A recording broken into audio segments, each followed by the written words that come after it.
As Boot and Beale suggest, if you want to be an effective researcher, you need to be very familiar with the research that's already been done in your field of study.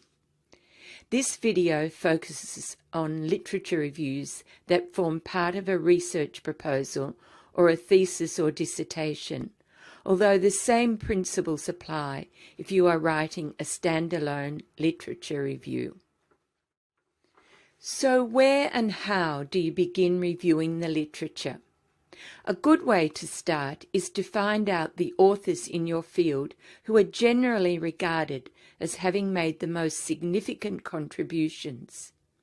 Another good beginning point is to read those studies regarded as landmark.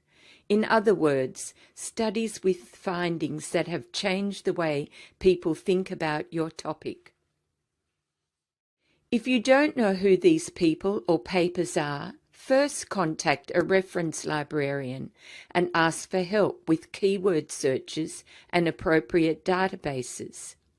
Of course, you can also ask your supervisor, but make sure you do some preliminary research. Then you'll have something to contribute to the conversation.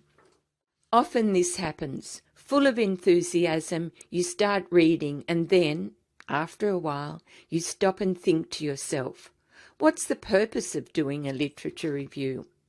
Well, there are plenty of good reasons. Here are some of them. Literature reviews are part of all research proposals. Reading the literature on your research topic will help you see the gaps in research already done, and so help you find a place to situate your research. In other words, exploring the literature will help you come up with a rationale or a justification for why your topic is worthwhile researching. One feature of a good literature review is that it only focuses on relevant literature. Another thing to remember is that a good quality literature review starts with effective and thoughtful note-taking and note-making. You begin thinking critically about your topic once you start annotating what you read. That is, once you start questioning and thinking deeply about what you're reading. Your annotations may include contradictions you find in different authors' interpretations, questions that the articles have left unanswered, points you agree with or disagree with and think crucial to include in your review. You will need to read widely at first, but your literature review needs a very clear objective, as it will provide the reader with a clear indication of why and what you will be researching. Now you have an idea of why you're writing your literature review, you need to get clear about what to include. Here are a few ideas. A literature review is a critical review of the relevant literature, or the literature relevant to your research topic. After reading a variety of texts on your topic, first summarize their pertinent aspects. The purpose of the summaries is to provide the reader with an entry point for your evaluation of those ideas. Next comes your evaluation or critical examination. This will include some or all of the following: brief descriptions of particular theories and methods, comparisons and contrasts, which discuss the strengths and weaknesses of those theories and methods. Your review will mainly be reference paraphrases of the literature you are discussing. Only use quotes if they are crucial to making your point. Like most written work you do at uni, literature reviews begin with an introduction in which you first locate your research within its broader field. Next, you do some or all of the following.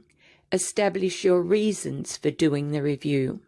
Mention key researchers in the field. Identify key theoretical, methodological perspectives and/or conflicts.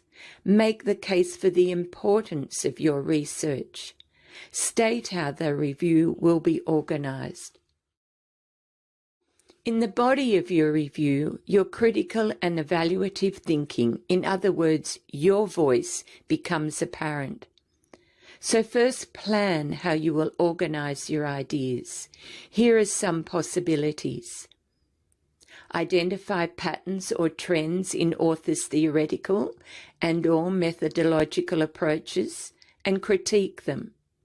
Group authors who draw similar conclusions, but make sure you comment on any disagreements there are, particular strengths and weaknesses of each author's work, and any questions left unanswered.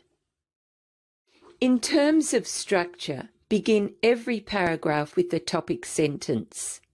That is, a sentence that captures the main idea you will develop in the paragraph.